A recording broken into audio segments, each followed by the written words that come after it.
Bien, jóvenes, tengan muy buenos días. Ya hemos trabajado lo que corresponde a enlace químico. A través del enlace químico se va formando una diversidad de sustancias, una diversidad de compuestos que es necesario nombrar. Esta inmensidad de compuestos se suele agrupar en varias funciones debido a ciertas características que son comunes a un determinado grupo de sustancias. Esto corresponde a lo que se conoce con el nombre de formulación en química inorgánica. Para abordar el tema es muy importante tener en cuenta una tabla periódica. Deben tener a la mano la tabla periódica. ¿Cuáles son estas principales funciones químicas inorgánicas? Hoy día nos vamos a abocar a algunas de ellas. Vamos a trabajar el día de hoy dos de ellas. Voy a empezar. Cuando reacciona el metal con el oxígeno, me resulta un óxido básico. Metal y oxígeno, óxido básico. Pero si al óxido básico le agregamos agua, obtenemos el hidróxido. Hoy día vamos a pretender ver cómo se obtiene el óxido básico y cómo se nombra el óxido básico y el hidróxido. Cuando el metal reacciona con el oxígeno, obtengo el óxido básico. Y si el óxido básico reacciona con el agua, obtengo el hidróxido. Por otro lado, cuando el no metal reacciona con el oxígeno, ojo, no metal, se obtiene el óxido ácido conocido como anhidrito. Pero si este óxido ácido reacciona con el agua, se obtiene el oxácido. Hoy día preocupémonos por esto primero. Si juntamos el hidróxido y el oxácido, obtengo una función nueva, la función oxisal. En el otro lado derecho, si el metal reacciona con el hidrógeno, metal con hidrógeno, obtengo el hidruro. Pero si quien reacciona es el no metal con el hidrógeno, obtenemos el hidrácido. Y si el hidrácido se junta con el hidróxido, obtenemos una sal aloidea. Hay varias funciones. Hay varias funciones químicas. Óxido básico, óxido ácido, oxácido, hidróxido, oxisal. En este lado tenemos 5 funciones químicas. En el otro lado habrían 2 y en la parte inferior 3. En total tendríamos 8 funciones químicas. Hoy día nos vamos a abocar por las primeras: metal, oxígeno, óxido básico y óxido básico, agua, hidróxido. Bien, veamos entonces. Es muy importante y es vital de que ustedes tengan un cuadro de estado de oxidación. Sin ese cuadro no podemos hacer nada. El cuadro es para utilizarlo, no es para aprenderlo de memoria. Por ejemplo, todos estos elementos tienen estado de oxidación +1. Todos ellos. Todos ellos están en el 1A o en el 1B. Todos ellos tienen estado de oxidación +1. Todos estos, berilio, magnesio, calcio, estroncio, bario, radio, zinc, cadmio, tienen estado de oxidación +2. El aluminio, el galio, el indio, el escandio, estado de oxidación +3. Todos ellos tienen un solo estado de oxidación. Pero ¿qué ocurre con los que están en la parte del centro hacia abajo? El cobre y el mercurio tienen 2 estados de oxidación diferentes. +1, +2. Uno menor y el otro mayor. El oro y el talio tienen también 2 estados diferentes. 2 estados de oxidación. Uno menor y otro mayor. +1, +3. El hierro, el cobalto y el níquel tienen 2 estados diferentes, uno menor y otro mayor, +2, +3. El plomo, el paladio, el platino y el estaño también tienen 2 estados de oxidación diferentes, uno menor y otro mayor. Es muy importante que recuerdes esto. Hay elementos que tienen 2 estados diferentes, 2 estados de oxidación diferentes, pero también hay otros elementos que presentan un solo estado de oxidación. Vamos a empezar con la primera función química, que es el óxido básico.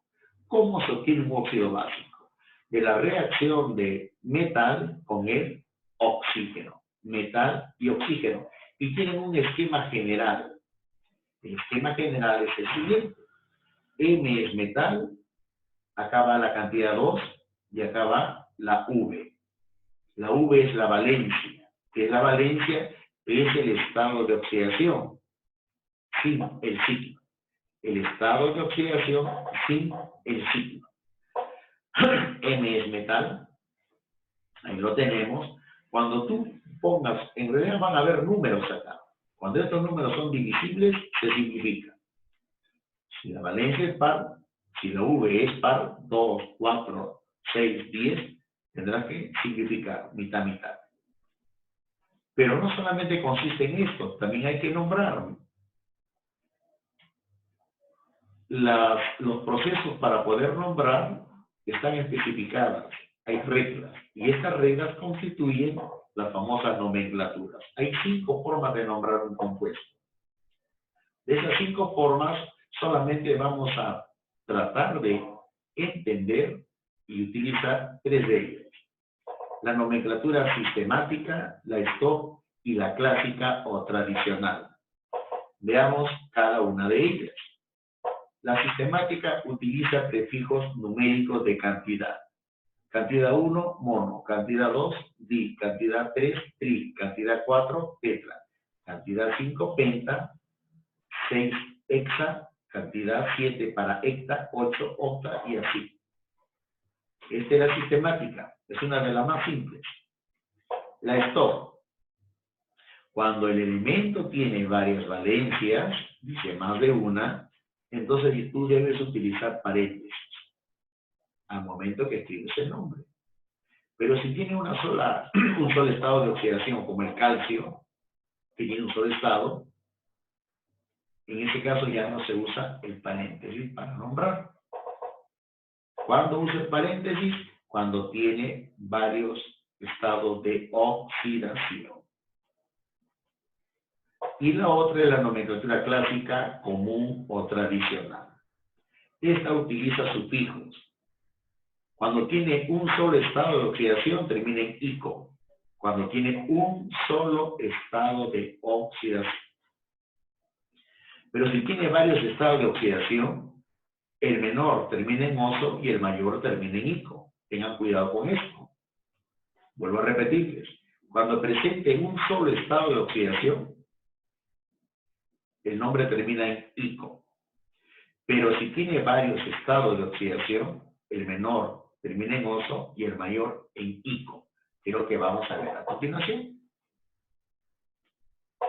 Debo poner primero el nombre de la función, óxido, y la terminación respectiva. ¿Cuándo utilizo esto? En la nomenclatura clásica o tradicional. Veamos un ejemplo. El sodio tiene estado de oxidación más 1. Ahí está el sodio. Para que se forme el óxido debe participar el oxígeno. El oxígeno siempre tiene estado de oxidación menos 2. Más adelante vamos a ver que tiene otro, pero por lo pronto asumamos menos 2. Escribo el oxígeno, menos 2. Luego debemos cruzar estos valores. El 2 bajaría acá y el 1 bajaría al otro lado. Repito, el 2 sin el signo. Sin el signo. Bajaría acá 2 y el 1 bajaría acá. Entonces me resulta esto. Muy bien, ya tengo el primer ejemplo. Voy a otro ejemplo. El platino. El platino tiene estado de oxidación 2 y 4. Más 2 y más 4. Acá estoy trabajando con más 4 nada más. Pongo al lado el oxígeno, que es menos 2. Menos 2. Crucemos. El 2 bajaría acá. El 4 bajaría acá. El 2 cruza acá y el 4 acá. Cuando estos números se pueden simplificar, se simplifica y te va a quedar platino o 2. Siguiente caso. El hierro tiene también 2 estados de oxidación diferentes. 2 y 3, uno menor y otro mayor. Entonces, si estoy seleccionando con el estado mayor, con más 3. Ahí está el oxígeno menos 2. Cruce. El 2 vendría acá y el 3 vendría acá. Cruzamos, 2 viene acá, 3 viene acá. Se cruza sin el signo. Ojo, cuando haga el cruce es sin el signo. Como estos números ya no se pueden simplificar, la fórmula quedaría expresada simplemente de esa manera. Lo que no ocurría acá, el 2 bajaba acá y el 4 acá. Y en ese caso se puede simplificar.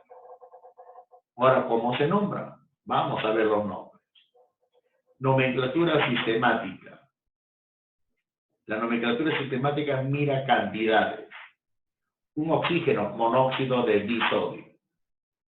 2 oxígenos, dióxido de platino. 3 oxígenos, trióxido de dihierro. Ya está la sistemática. La otra nomenclatura, la stock. La nomenclatura stock dice lo siguiente. Si el elemento tiene un solo estado de oxidación, termina en ico. Si tiene un solo estado de oxidación, la nomenclatura stock plantea lo siguiente, a una pequeña corrección. Cuando el elemento tiene un solo estado de oxidación, no usa paréntesis. ¿Cuándo debe usar paréntesis? Cuando tiene varios estados de oxidación. Y entonces tenemos lo siguiente. El sodio tiene un solo estado de oxidación, no tiene otro. En consecuencia, óxido de sodio. En cambio, el platino tiene 2 estados diferentes, 2 y 4. Acá estoy trabajando con el valor 4. Entonces, óxido de platino 4. El hierro también tiene 2 estados diferentes, 2 y 3. Más 2 y más 3. Acá estoy utilizando uno de ellos. Entonces, óxido de hierro 3. ¿Qué ocurre en la nomenclatura clásica? Cuando el elemento tiene un solo estado de oxidación, el nombre es directo, termina en ico. Pero si tiene varios estados de oxidación, el menor es oso y el mayor es ico. En consecuencia, el sodio tiene un solo estado de oxidación, óxido sódico. El platino tiene 2 estados diferentes, pero uno es 2 y el otro es 4. 4 es mayor. ¿Y qué dice? Termina en ico, óxido platínico. El hierro tiene 2 estados diferentes, más 2 y más 3. Acá está con el mayor. Por lo tanto, termina en ico, óxido férrico. Y así tendríamos las fórmulas y los respectivos nombres. Para obtener la fórmula tienes que hacer uso de ese cuadro que observaste en la diapositiva. Con ese cuadro se trabaja. Veamos la otra función, la función hidróxidos. ¿Cómo se obtiene? De la reacción del óxido básico con el agua. Acuérdense de la segunda diapositiva. Pero hay una forma más rápida, una forma práctica. ¿Qué debo poner? El metal, el OH, en ese orden, y la V, que es la valencia. ¿Y cómo funciona esto? Vamos a ver. El sodio es más 1. Esto sale del cuadro. Metal, estado de oxidación del sodio más 1. Luego viene el OH, pero el OH también tiene ese estado de oxidación, menos 1. Crucen sin el signo y le queda esto. Siguiente caso. El aluminio tiene un solo estado de oxidación que es más 3. Pongo al OH que siempre es menos 1. Crucen 1 y 3. Y quedaría escrito así. El siguiente caso, el estaño tiene 2 estados de oxidación diferentes, más 2 y más 4. Acá está con la menor, pongo el OH, menos 1, crucen. ¿Y qué me resulta? Esa fórmula. Y luego vamos a dar nombre. Nomenclatura sistemática, un solo OH, monohidróxido de sodio, trihidróxido de aluminio, dihidróxido de estaño. Nomenclatura stock, hidróxido de sodio, hidróxido de aluminio, hidróxido de estaño 2. ¿Por qué el estaño 2? Porque el estaño tiene 2 estados diferentes, 2 y 4. Lo vamos a ver acá a continuación. Y por último, en la nomenclatura clásica. Y como el sodio tiene un solo estado, termina en ico. El aluminio tiene un solo estado, termina en ico. El estaño tiene 2 y 4, acá está con la menor, termina en oso. Hidróxido sódico, alumínico, hidróxido de estañoso. Muy bien, chicos, tenemos ahí nuestra sesión. Tienen que leer el módulo. Insisto, lean el módulo. Si no, esto no lo va a procesar de manera correcta. Es todo lo que tenemos para hoy día. Cuídense bastante. Nos estamos viendo en la próxima sesión.